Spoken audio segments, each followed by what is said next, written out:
Hey there guys, welcome to another Serious Sunday where we expose the CCP and its shills.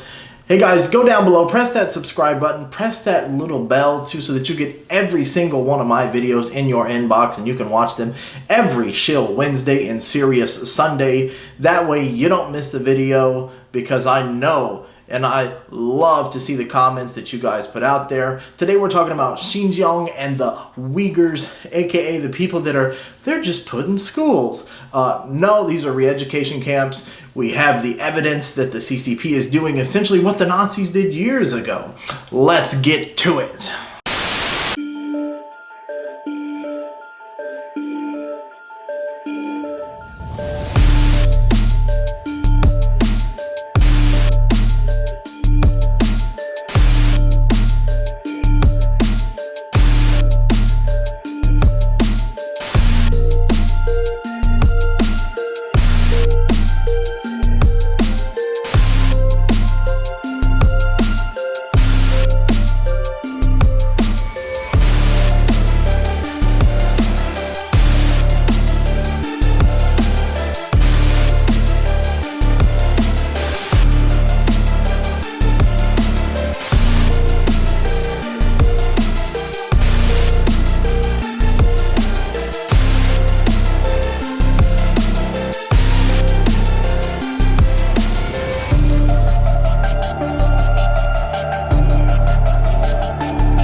Drone footage.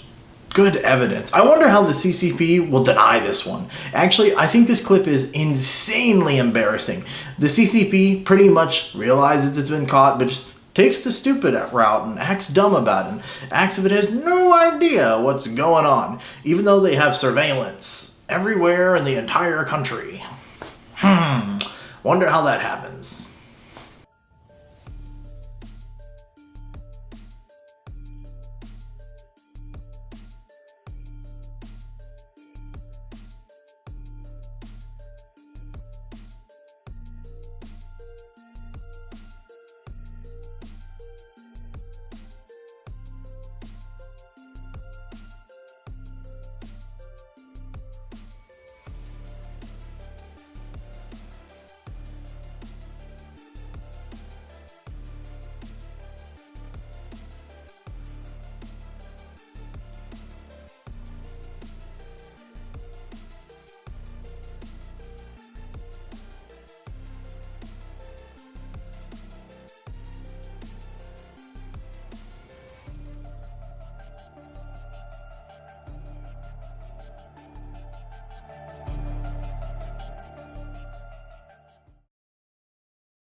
Let's look at some very disturbing drone footage that's been widely shared around the world.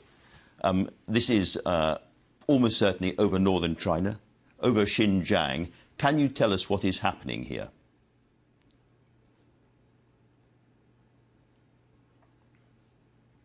I cannot see, this video. This is not the first time you show me. I still remember last year you showed me what is happening in Xinjiang. In Xinjiang, exactly. But let me tell you this.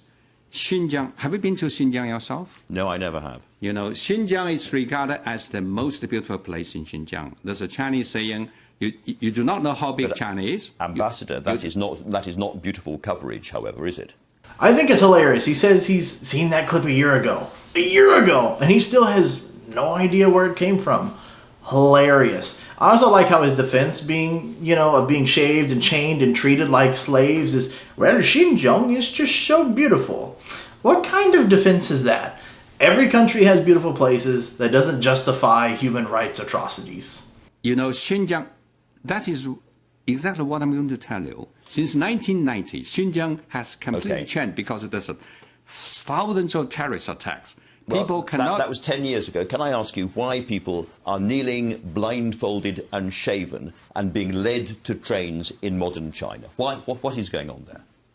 I do not know where you get this videotape. You know, sometimes you have a transfer of prisons and prisoners.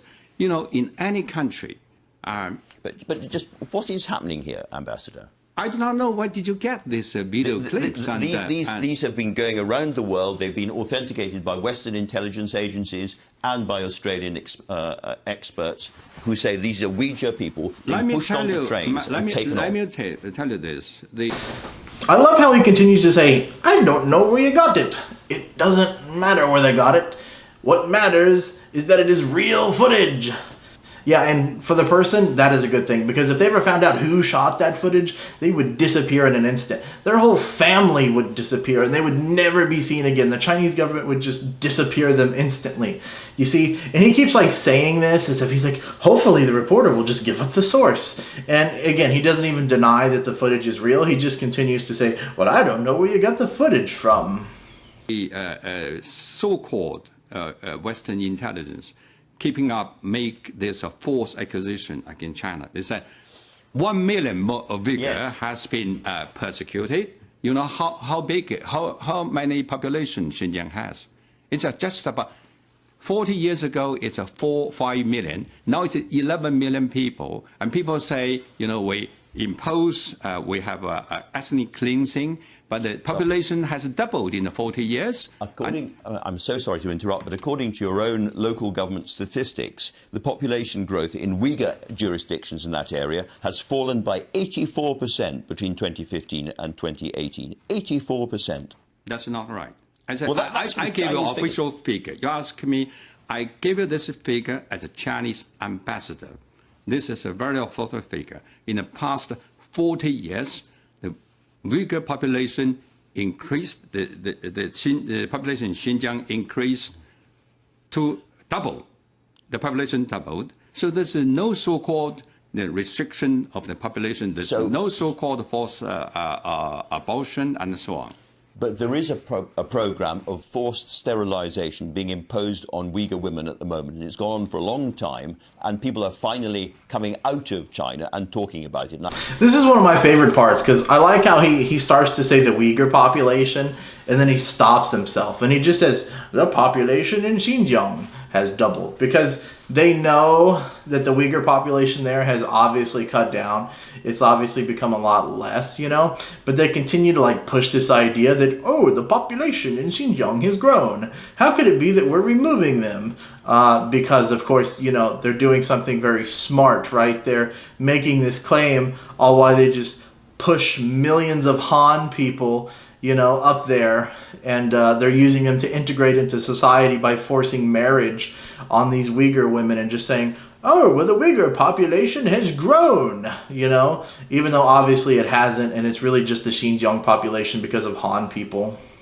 That these places exist. The message? These are schools, not prisons. But the more we ask, have you been convicted of a crime? How often are you able to pray here?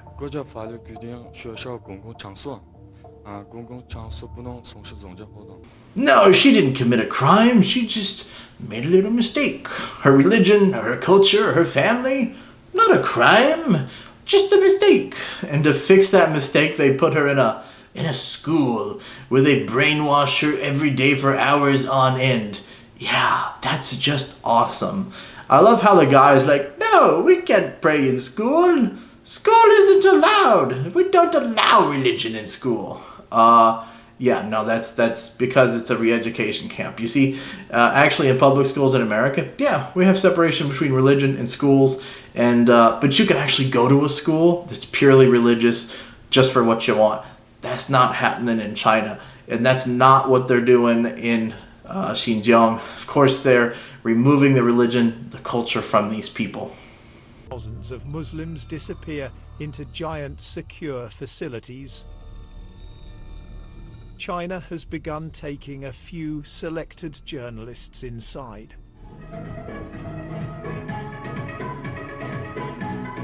This is what it wants the world to see. Offered up as proof that these are not prisoners, but students. Willingly being guided away from extremism. 我以前因非法法律意识淡薄，被感染了极端主义和恐怖主义思想的影响。村委会的孙静发现，他对我说：“这么好的学校，你可以去参加，转化自己的思想。” Always in the background, government officials watch over every interview. And this is how thoughts are transformed. Long hours of rote learning Chinese.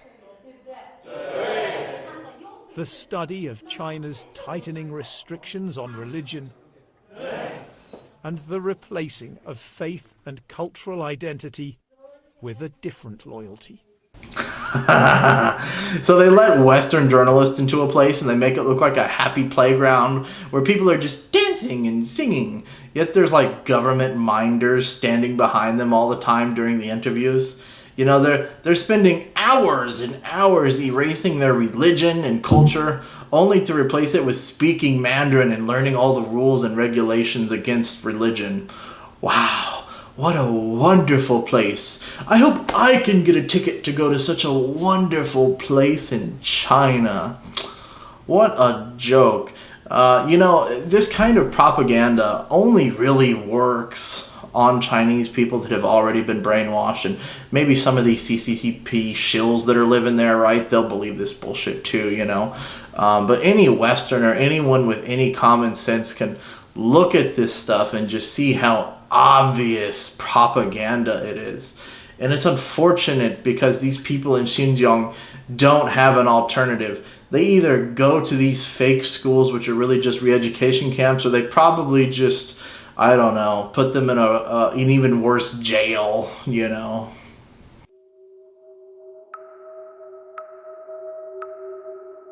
Over the past few years, a vast network of high-security facilities has been built across China's western region of Xinjiang, surrounded by high walls, barbed wire, and watchtowers. But in some of the places we're being taken to, the satellite images show that the internal security fencing and what look like watchtowers... Security fences and watchtowers. Why would a school need security fences and watchtowers? Weird.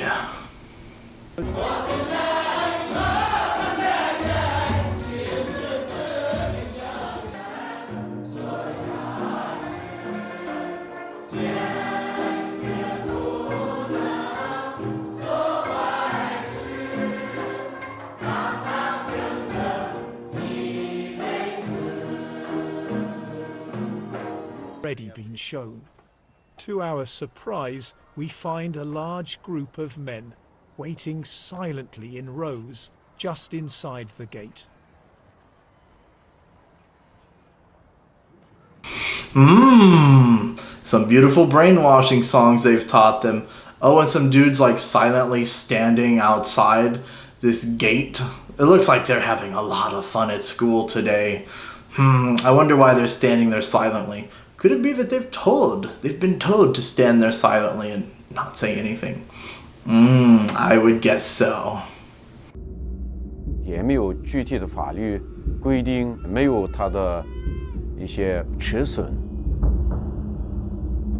Islamic terrorists. We came to see what life looks like in a place where your every move can be monitored. Tight. There are armored cars on the streets, police stations on every corner, and tons of surveillance cameras.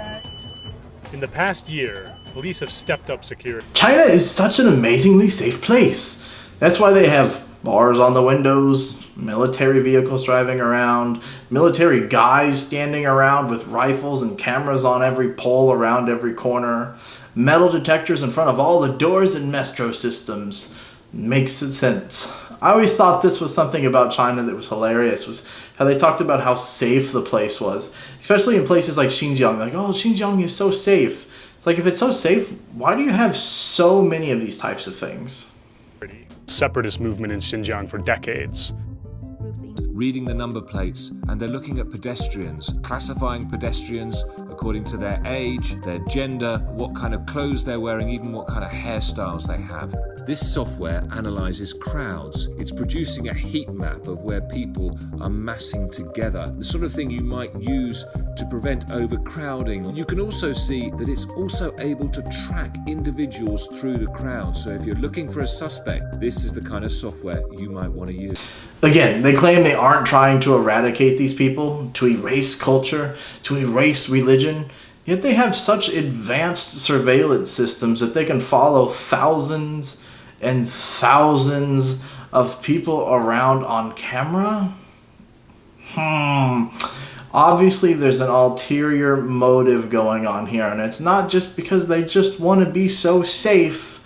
Quite obviously it's because they're using this information to control people, to find out where they're going, their families, and things like that.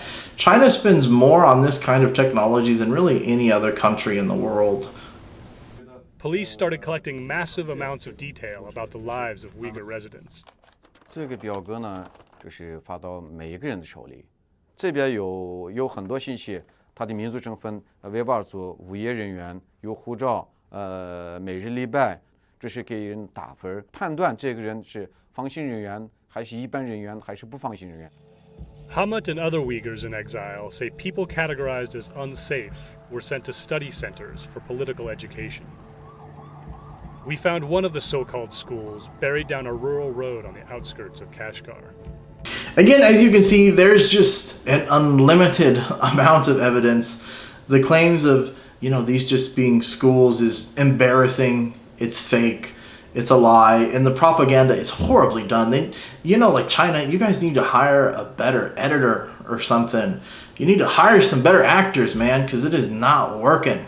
And the other thing about the riots that they're talking about in the clip before is that actually they blame this on Uyghurs, but actually Han people started this. Han people were attacking Muslims, right? But they didn't, these attacks that were happening against the Uyghurs and religious people by Han people, they didn't want to mention that, right?